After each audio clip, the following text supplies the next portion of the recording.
Hey guys, welcome to our channel cine music space. और आज के हमारे इस मंडे मूवी पोर्टल सेगमेंट में हम लोग जिस मूवी के बारे में बात करने जा रहे हैं वो है Korean movie a moment to remember.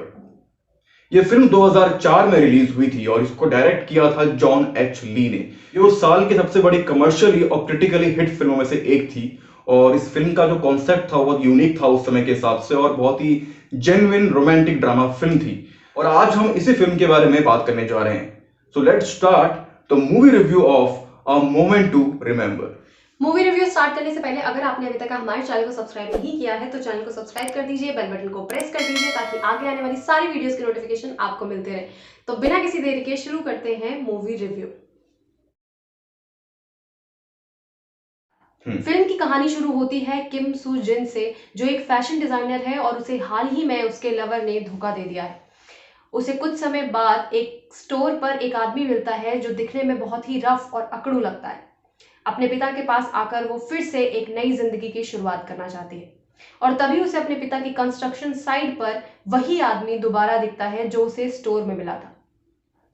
इस आदमी का नाम चोय चुल सू है जो उसके पिता की कंस्ट्रक्शन साइट पर काम करता है और एक आर्किटेक्ट बनना चाहता है। बात करने में तो वो थोड़ा गुस्सैल और बदतमीज मालूम होता है। धीरे धीरे ही मुलाकातों के बाद उन दोनों में प्यार हो जाता है और वो दोनों शादी कर लेते हैं। ये मालूम होते हुए कि वो दोनों ही एक दूसरे से काफी अलग है, यहाँ तक कि उन दोनों के सोशल स्टेटस भी काफी अलग है। वो अभी उनकी जिंदगी की नई शुरुआत हुई होती है कि सूजिन को पता चलता है कि वो एक बीमारी का शिकार है। वो एक ऐसी बीमारी है जिसका कोई इलाज नहीं है और वो धीरे धीरे अपनी सारी मेमोरीज खोती जाएगी। इस खबर को वो चोय चुल सू को बताने से डरती है और वो उसे नहीं बताती है। लेकिन क्या इस खबर के बारे में चोय चुल सू को पता चलता है? जब उसे ये खबर पता चलती है तो क्या वो सूजिन के साथ रहने के लिए तैयार होता है? इस कपल की आगे की जिंदगी किस तरह गुजरती है? क्या सूजिन चोय चुल सू के साथ रहती है या अपने घर वापस लौट जाती है? ये जानने के लिए देखिए movie a moment to remember. कुछ फिल्में ऐसी होती हैं रोमांटिक जो जेन्युइनली काफी अच्छी होती हैं, आपके दिल को छू लेती है बिकॉज जिस तरह से उसको बनाया गया होता है या जिस तरह की कहानी होती है।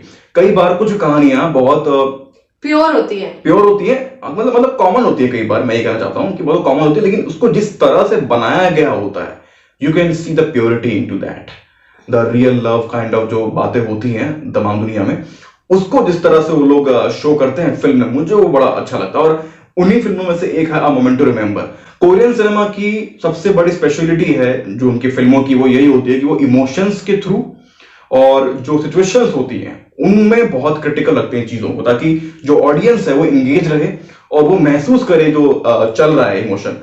वही सेम चीज इसके अंदर दिखाई है उन लोगों ने। कोरियन मूवीज की ये चीज मुझे भी बहुत ज्यादा पसंद है। एक चीज कि उनके में ना कोरियन मूवीज में स्टोरी सिंपल होती है।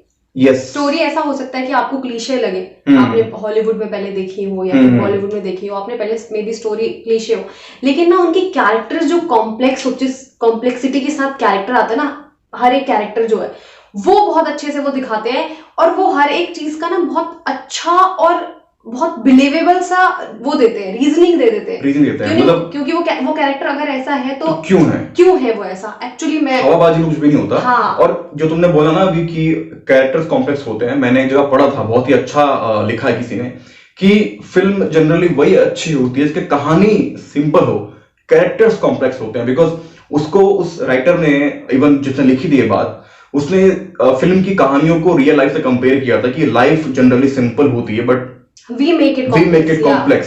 इसीलिए जो फिल्म बहुत, जिसकी कहानी बहुत सिंपल होती है पर उसके जब किरदार कॉम्प्लेक्स होते हैं वहां पे चीजें बहुत ऊपर नीचे होनी शुरू हो जाती हैं, क्योंकि फिर तुम रिलेट कर सकते हो उनको, क्योंकि every person has their own flaws, dilemmas, हर एक चीज हर एक इंसान में ऑब्वियसली बातें होती है।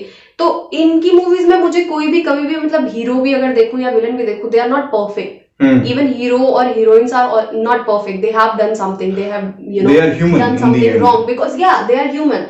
They are very simple people.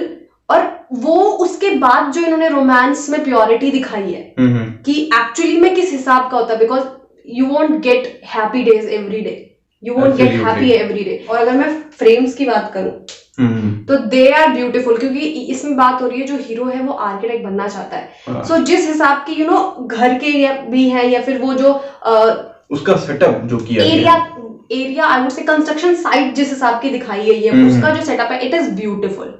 वो रिलेट करता है उसके पर्सनैलिटी से। अगर आप उस हीरो के घर को देखोगे तो डायरेक्टर ने जो उसे घर को डिजाइन करवाया है जिस तरीके से भी, आपको उसके घर को देख के ही लग जाएगा आइडिया कि वो कैरेक्टर कैसा होगा। और जो सबसे ज्यादा कमाल की चीज ये लगती है मुझे इस फिल्म में, वो ये कि दो ऐसे इंसान जो हर चीज में एक दूसरे से काफी अलग है, हर चीज में क्वालिटीज और चाहे उनकी पर्सनालिटी, चाहे लाइक डिसलाइक, चाहे उनकी स्टेटस हो, हर चीज तो बहुत डिफरेंस है। लेकिन उन दोनों को जिस तरह से प्यार होता है, वो दोनों जिस तरह से रिलेशनशिप में आते हैं, शादी करते हैं, वो उसको इतना सटल और रियलिस्टिक वे में दिखाना कि नॉर्मल ऑडियंस भी रिलेट कर पाए, वो है इस फिल्म की सबसे बड़ी ब्यूटी। इस पे जिस हिसाब की कैरेक्टर्स दिखाए गए हैं और मतलब बहुत रियल और बहुत प्योरिटी से दिखाया है। नॉर्मली अगर ये भी दिखाया उन्होंने कि एज अ पर्सन तुम कैसे इवॉल्व होते हो, या जैसे वो दोनों कैरेक्टर एक दूसरे को एज अ पर्सन कैसे इवॉल्व करते हैं प्रोफेशनल लेवल पे और पर्सनल लेवल पे, एक दूसरे को इवॉल्व करने के जो वो प्रोसेस दिखाया। और इट इज नॉट लॉन्ग, बहुत लंबा नहीं दिखाया उन्होंने कि वो इवॉल्व होने का process. It is very quick, which is very good. It is a very subtle, I would say, and a very pure romantic movie. आपको क्लीशे लग सकती है story wise, but it is the character will stay with you. हाँ, character और कहानी ये दोनों आपके संग रहता है कि फिल्म देखने के बाद भी, यही इस फिल्म की सबसे बड़ी स्पेशलिटी है। तो जब फिल्म में जो मेन जो कैरेक्टर प्ले कर रही है लड़की जिसका नाम किम सू जिन है, तो उसको पता लगता है कि उसको बीमारी है ऐसी जिसमें उसकी मेमोरी धीरे धीरे लॉस होने शुरू हो जाएगी। तो वो जो इमोशनल ट्रॉमा था उसका और जो डिनायल था, उसको जिस तरह से डायरेक्टर ने शो किया ना एट द सेम मोमेंट, कि उसको ये बात का रियलाइजेशन है कि वो धीरे धीरे भूलना शुरू हो रही है, at the same time she is trying to deny that कि नहीं, शायद नहीं हो सकता ऐसा, शायद ये वर्क कर जाए। ये तो मैं, क्योंकि वो एक जगह पॉइंट बोलती है कि यार भूलना तो मेरे अंदर रहा है शुरू से, मैं बहुत सारी चीजें भूल जाती हूँ, तो मे बी ये उस तरह का ही हो। तो वो जो सीन था ना जब वो जो डॉक्टर उससे बात कर रही है, वो डिनाई भी कर रही है, वो एक्सेप्ट भी कर रही है एट द सेम टाइम, और एज एन ऑडियंस आपको लग रहा है कि यार ये क्या हो रहा है अब, ये she is so young, at such a young age she is going to forget everything and very fast. बहुत एडवांस केस होता है उसका, एडवांस केस होता है। और दूसरा, when she has everything, she has kind of everything, उसका जो हस्बैंड है वो भी अच्छा करने लग जाता है, वो आर्किटेक्ट बन जाता है, everything is so happy around her now. Finally, she is not going to remember anything, and the sad part is that she is not going to survive too. So that was the most tragic thing about the whole story. और उसको जिस तरह director ने दिखाया ना, एक scene है जिसमें वो रोड पे चलती हुई आ रही है and she starts crying and all, सब आसपास लोग जा रहे हैं उससे, किसको कोई मतलब नहीं है। Are beautiful, बहुत मेटाफोरिकल है। Yes, मेटाफोरिकल है बहुत ज्यादा फ्रेम्स। और you will see the beauty of life, कि लाइफ में सारी चीजें इतनी अनएक्सपेक्टेड तरीके से आती हैं। एक बहुत ज्यादा ऐसा मोमेंट होगा जिसमें वो कोई खुशी आप एक्सपेक्ट नहीं कर रहे होगे, लेकिन something will come show up and you will get so happy, जैसे उसकी लाइफ में होता है। वो सब कुछ वो सोचती है कि अब लाइफ में कुछ अच्छा नहीं हो सकता, and suddenly she meets that person, the guy, और when she thinks कि now everything is perfect, ऐसे बिल्कुल पिच परफेक्ट चल रहा है सब कुछ, at that time she got to know okay मेरे को अल्जाइमर्स है, मुझे बीमारी है ऐसी जिसका कोई इलाज नहीं है। सो वो जो उन्होंने दिखाया ना फ्रेम से कि इतना अनएक्सपेक्टेड है लाइफ, आप कितने प्लान्स बनाओ, आप कुछ भी बनाओ, लाइफ इज समथिंग जो आपको बिल्कुल लास्ट टाइम पे आपको झकझोर के रख देगी कि listen, this is my plan. एक और चीज बड़ी अच्छी लगी इसके डायरेक्शन में मुझे, वो ये कि डायरेक्टर ने बहुत सारे हिंट्स कैरेक्टर के बारे में और दोनों जो किरदार है उनके बारे में और वो क्या चीजों से जूझने वाले हैं उसका थोड़ा थोड़ा हिंट ना फिल्म के शुरुआत में दे दिया था उन्होंने। वो कितनी खूबसूरत कि आपको रीजन जो आपको मे बी मूवी के एंड डायलॉग से समझ में आएगा, लेकिन उसका बेस आपको स्टार्टिंग से बना दिया, ताकि आपके दिमाग में ये ना रहे कि आउट ऑफ सडन ये कैसे हो गया। This is very nice. मेरे को लगता है कि अंडरस्टैंड करने के लिए कोई भी कितने भी कॉम्प्लेक्स कैरेक्टर हो, अगर स्टार्टिंग से थोड़ा थोड़ा दिया जाता है ना, तो लास्ट तक का यू विल गेट कि okay now I get it why it's happening. इस फिल्म की मेन कास्ट है सोन ये जिन और जंग वू संग। जो पूरी स्टोरी है वो मेरे को लगता है कि मोस्टली दो कैरेक्टर्स के अराउंड ही घूमती है। बहुत ज्यादा कैरेक्टर्स नहीं है। जो कैरेक्टर्स है, पहले जो और कैरेक्टर्स है उनकी बात कर लेते हैं। They are very nice. अगर तुम किम सूजिन के फादर जिन्होंने पोर्ट्रे किया है उनकी बात करो तो he has done a very great job.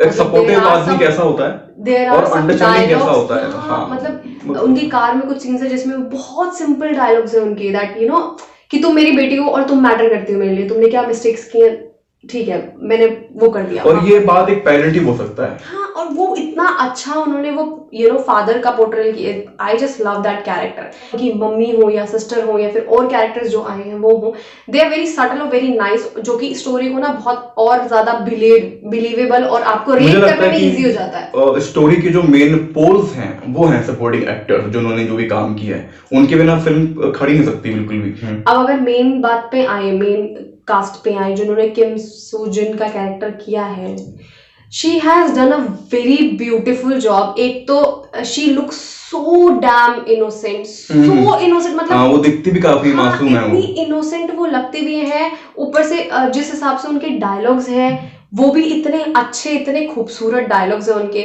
और यू नो जिस हिसाब के बिलीव्स वो दिखाती है पूरी मूवी में, वो कहीं पे भी ऐसा नहीं लगता कि यू नो अनबिलीवेबल सा नहीं लगता, या फिर ऐसा नहीं लगता कि नहीं सिर्फ बोलने के लिए बोला जा रहा है। तो उन्होंने she has done a very great job, मेरे को लगता है कि, और वो इतने अच्छे तरीके से कर रही है कि आखिर में आप लिटरली उनकी परफॉर्मेंस देख के ना रोने लगोगे, इतने ब्यूटीफुली पोर्ट्रे किया उन्होंने कैरेक्टर किम सू जिन का। आई जस्ट लव हर। और अगर मैं जो उनके जो हस्बैंड जो बने हैं जंगू संग, जिन्होंने चोई चूसू का जो रोल प्ले किया है, अगर मैं देखूं तो एक ग्रोथ एक एक्टर किस तरह शो करता है ना अपने कैरेक्टर में, कि वो पहले क्या था और बाद में क्या हो गया, वो जितना सटल दिखाया ना, मतलब कुछ बड़ा चेंज नहीं दिखाया कभी उसने। हाँ, बहुत छोटे छोटे चेंजेस दिखाए, but you can notice it, इतना दिखाया है कि आपको नोटिस हो जाएगा there is something has changed. जहां पहले वो कितना रूड और हालांकि रूड होते हुए भी देयर इज समथिंग जो आपको लगे नहीं यार उसका तरीका है ऐसे बात करने का, शायद वो यू नो ऐसा नहीं हुआ अंदर से, लेकिन वो जब लड़की से जब प्यार करने लग जाता है, जब शादी हो जाती है, जिस तरह से लड़की की केयर करता है वो एक्ट्रेस की, जो मतलब जो हीरोइन है फिल्म की, और जितना वो अपने पूरी जान लगा देता है वो उस लड़की के लिए, कि मैं सब कुछ कर सकूं इसके लिए, कि इसको कुछ सब याद रहे, कुछ भूले ना, वो एफर्ट ना आपको उनके इमोशन में दिख जाएगा। और वो भी उन्होंने बहुत अच्छा पोर्ट्रे किया, you know there are some scenes जो इमोशनल सीन्स हैं बहुत ज्यादा, एंड क्योंकि उनकी पर्सनालिटी के साथ, जो मूवी में उनकी पर्सनालिटी दिखाई है उसके साथ इमोशनल सीन एक्चुअली में सूट नहीं करेंगे, because the kind of person ही इज, यू नो कि I don't care what is happening, और वैसे वाला केयर फ्री, बहुत ज्यादा एरोगेंट सा थोड़ा सा दिखाया है, उसका भी रीजन है क्यों दिखाया है, बट उसके बावजूद जो इमोशनल सीन है he has you know that, वो पुरानी वाली चीज उन्होंने पूरी तरीके से छोड़ी नहीं है। जहां लड़की आती है ना, ही बिकम्स हम्बल देयर, वहां हम्बल अपने हम्बल हो जाता है वो लड़की को देख के, बट अपार्ट फ्रॉम और जगह he is like he self जो वो है, मतलब he has change, but I would से not for everyone, and he has moulded himself. हाँ, ओवरऑल मैं ये कहना चाहूंगा इस फिल्म के बारे में कि ये एक रोमांटिक ट्रेजेडी मूवी है। हाँ, it is a tragic movies, और generally you don't like movies with you know tragic end and all, not tragic, I would say if you don't like very emotional movies, I think maybe you won't like this one. But I think somewhere I feel that, you know, no matter what kind of movie you like, this is the kind movie, of you know, movie ना, this जैसे will you win your don't heart. like romantic movies, Yeah, but उसके बावजूद तुमको ये movie पसंद आई, बहुत ज्यादा, it has that, you know, I can sense of watch it purity, again, I I would can watch say. it again, definitely. Yeah. That's the beauty. तो मुझे लगता है कि जो स्ट्रॉन्ग पॉइंट है इस फिल्म का वो ये है कि ये फिल्म आपको स्पून फीडिंग नहीं करती कि देखो हम ये करा रहे हैं, ऐसा हो रहा है, इसमें ये हो रहा है, अब ये हो जाएगा, फालतू के सीन्स नहीं है, ये नहीं है, फालतू के romantic so called romantic scenes नहीं है, टू द पॉइंट सीन्स हैं, वेरी टू द पॉइंट बातें बोली गई हैं, और सब कुछ रियल है, जो रियल लाइफ में नॉर्मल कपल करता है ना, वही चीज है इसके अंदर, तभी ये इतनी रिलेटेबल मूवी है हर किसी के लिए। दैट्स द बेस्ट थिंग कि जो बात है उसको बिल्कुल मेटाफोरिकल वे में, सुंदर वे में और क्लियरली मैंने आपको बताया गया है। या मुझे लगता है this is a very good movie. अगर आपको रोमांटिक मूवीज पसंद है तब तो this is a must watch for you. अगर आपको रोमांटिक मूवी नहीं पसंद है उसके बावजूद भी I would say you should give it a try, because it is you know some way different, it is not a very cliche, not in sense of story के matter में, story थोड़ी सी क्लीशे है, but I bet you will like it, और आपको वो sense आ जाएगा, यू नो ट्रू लव वाला सेंस, अगर कुछ ट्रू लव है, if you believe in that type of notions, true love, then you will get a you know a hint of it इस movie में, which is very good. तो आज के लिए बस इतना ही। आप ये मूवी जरूर देखिएगा, और अगर आपने ये मूवी देखी हुई है तो आपको ये मूवी कैसी लगी, आपको हमारा रिव्यू कैसा लगा, आप हमें कमेंट बॉक्स में बता सकते हैं। हम आपसे मिलते हैं अगली वीडियोस में, तब तक के लिए हमारे बाकी सेगमेंट्स को एंजॉय कीजिए। Bye bye, take care and love yourself and love the people who love you.